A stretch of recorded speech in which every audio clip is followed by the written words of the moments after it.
오늘은 중년 건강의 큰 화두로 떠오르고 있는 만성염증에 대해 이야기해 보려고 합니다. 나이가 들면서 몸이 자주 아프고 피로가 잘 풀리지 않는 이유, 혹시 궁금하지 않으셨나요? 그 원인 중 하나가 바로 만성염증 때문일 수 있습니다. 지금부터 만성염증이 무엇인지, 왜 생기는지, 또 어떻게 해결할 수 있는지 하나씩 알아보겠습니다.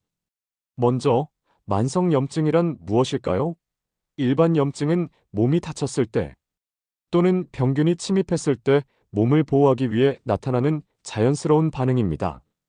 예를 들어 손을 다치면 붓고 아프죠? 이는 상처를 치유하기 위해 몸이 스스로 신호를 보내는 과정입니다. 하지만 만성염증은 다릅니다. 외부 요인 없이도 몸속에서 독소가 축적되고 면역 체계가 과도하게 반응하여 지속적으로 염증 상태를 유지하는 것을 말합니다. 이는 몸이 스스로를 공격하는 상태로 우리 건강에 악영향을 미칠 수 있습니다. 그렇다면 만성염증은 왜 생길까요? 주요 원인 세 가지로 나누어 설명드릴게요. 본격적으로 들어가기에 앞서 구독과 좋아요는 돈이 들지 않습니다. 계속해서 건강 정보를 받아보고 싶으시다면 구독과 좋아요를 꼭 눌러주시고 시청하시면 감사하겠습니다. 그럼 시작하겠습니다. 첫 번째는 나이입니다. 30대가 넘어가면 생물학적 노화가 시작되면서 면역 체계가 점차 약해지게 됩니다. 면역 체계는 외부로부터 몸을 방어하는 역할을 하지만 나이가 들수록 이 방어 능력이 떨어져 염증 반응이 더 길어질 수 있습니다. 또한 세포 손상을 복구하는 능력도 저하되기 때문에 염증이 더 오래 지속되는 경향이 있습니다. 이러한 자연적인 노화 과정은 만성염증을 유발하는 주요 원인 중 하나로 꼽힙니다. 두 번째는 호르몬 변화입니다. 특히 여성분들에게 두드러지게 나타나는데요. 폐경이 오면 에스트로겐이라는 호르몬이 급격히 감소합니다. 에스트로겐은 염증을 조절하고 면역 반응을 균형 있게 유지하는 데 중요한 역할을 합니다. 하지만 폐경으로 인해 에스트로겐이 줄어들면 면역 체계가 균형을 잃고 염증성 반응이 증가할 가능성이 높아집니다.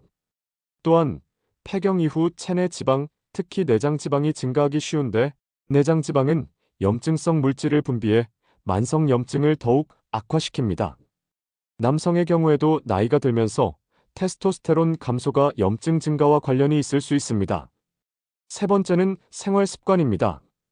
젊은 시절부터의 습관이 쌓여 중년에 들어서 만성 염증으로 나타나게 됩니다. 불규칙하고 불균형적인 식사 활동량 부족, 그리고 장기화된 스트레스가 주요 요인으로 작용합니다. 특히 가공식품과 당분이 많은 음식, 트랜스 지방이 포함된 음식을 장기간 섭취하면 몸에 독소가 쌓이게 됩니다. 이런 식습관은 우리 몸의 면역 체계를 과도하게 자극하고 염증 반응을 촉진하게 됩니다. 스트레스 역시 만성 염증을 악화시키는 큰 원인인데 스트레스를 받으면 코르티솔과 같은 호르몬이 분비되어 염증 반응을 조절하는 능력이 떨어집니다. 이처럼 잘못된 생활 습관은 시간이 지나며 몸에 누적되어 만성 염증의 원인이 됩니다. 그렇다면 만성 염증이 있으면 어떤 증상이 나타날까요? 만성 염증은 몸의 전반적인 상태에 영향을 미쳐 다양한 증상을 유발할 수 있습니다. 먼저 가장 흔한 증상 중 하나는 만성 피로입니다. 아무리 충분히 자고 쉬어도 피로가 풀리지 않고 몸이 무겁고 기운이 없는 상태가 지속됩니다. 이런 피로감은 일상생활에 지장을 줄 정도로 심각하게 느껴질 수 있습니다. 또한 소화장애가 자주 발생합니다. 음식을 섭취한 후 속이 더부룩하거나 자주 체하는 느낌이 들고 변비 또는 설사가 반복적으로 나타날 수 있습니다. 이는 장내염증으로 인해 소화기관이 제대로 기능하지 못하는 결과일 수 있습니다. 관절 통증과 근육 뻣뻣함도 만성염증의 주요 증상 중 하나입니다.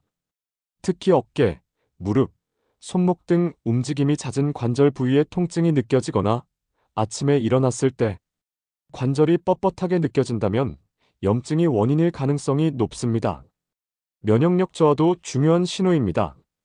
평소보다 감기에 자주 걸리거나 작은 상처가 잘 낫지 않는다면 만성염증으로 인해 면역 체계가 약해진 상태일 수 있습니다. 피부에도 변화가 생길 수 있는데요. 피부가 칙칙해지고 여드름이나 발진 같은 트러블이 자주 발생한다면 염증과 연관이 있을 수 있습니다. 정신적인 증상도 나타날 수 있습니다. 예를 들어 우울감, 불안감, 집중력 저하가 흔히 보고되는 증상입니다. 만성 염증은 뇌와 신경계에도 영향을 미쳐 기분 변화와 인지 기능 저하를 유발할 수 있습니다. 이로 인해 스트레스를 더 심하게 느끼게 되고, 이는 다시 염증을 악화시키는 악순환으로 이어질 수 있습니다. 만성 염증의 증상은 이처럼 몸과 마음 전반에 걸쳐 나타날 수 있기 때문에 이런 신호들을 가볍게 넘기지 않고 적극적으로 관리하는 것이 중요합니다. 이제 만성 염증을 줄이는 방법을 알아볼까요? 가장 중요한 건 식습관 관리입니다. 우선 피해야 할 음식부터 알아볼게요. 첫 번째로 가공식품과 당류입니다. 가공식품에는 첨가물이 많이 들어가 있으며 특히 액상과당이나 정제된 설탕이 포함된 음식은 혈당을 급격히 올려 염증을 악화시킬 수 있습니다. 이런 음식들은 과자, 초콜릿, 케이크, 그리고 단 음료와 같은 제품들에 많이 들어 있습니다. 혈당이 급격히 오르내리면 우리 몸은 인슐린을 많이 분비하게 되고 이 과정에서 염증 반응이 자극될 수 있습니다. 특히 액상과당은 간에서 빠르게 흡수되어 지방으로 전환되며 이는 간 건강에 악영향을 미쳐 염증을 유발합니다. 두 번째로 트랜스 지방입니다. 트랜스 지방은 가공식품에서 발견되며 특히 마가린, 쇼트닝, 감자칩, 그리고 가공육류에 많이 포함되어 있습니다. 트랜스 지방은 우리 몸의 세포막에 영향을 미쳐 염증을 촉진하는 작용을 합니다. 또한 이 지방은 혈관 건강에도 악영향을 미쳐 심혈관 질환의 위험을 높입니다. 세 번째로 술입니다.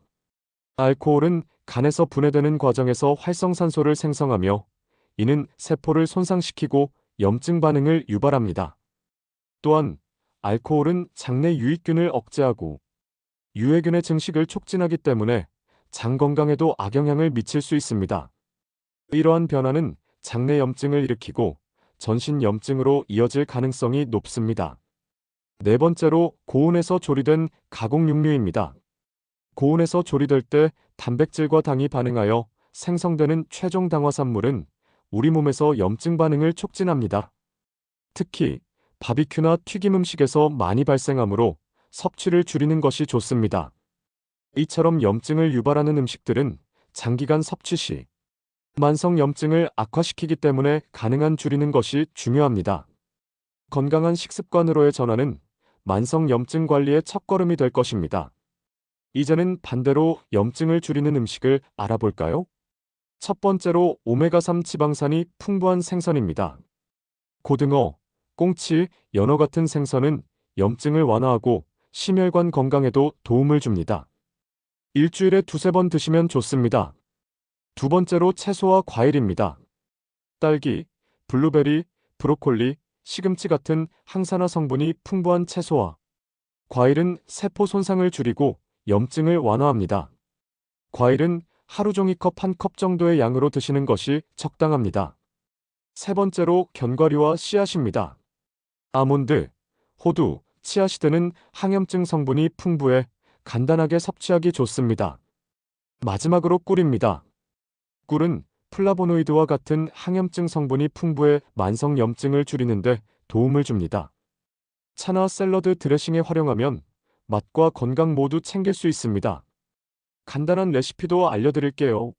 예를 들어 견과류와 꿀을 넣은 샐러드는 초록색 채소에 견과류와 꿀, 그리고 올리브 오일을 곁들이기만 하면 완성됩니다. 또 꿀차에 생강이나 계피를 추가하면 항염 효과가 배가 됩니다. 오늘은 만성 염증의 원인과 해결 방법을 알아보았습니다. 몸이 보내는 신호를 잘 관찰하고 건강한 식습관과 생활 습관을 통해 중년 이후에도 활기찬 삶을 유지하시길 바랍니다. 다음에도 유익한 건강 정보로 찾아뵙겠습니다. 감사합니다.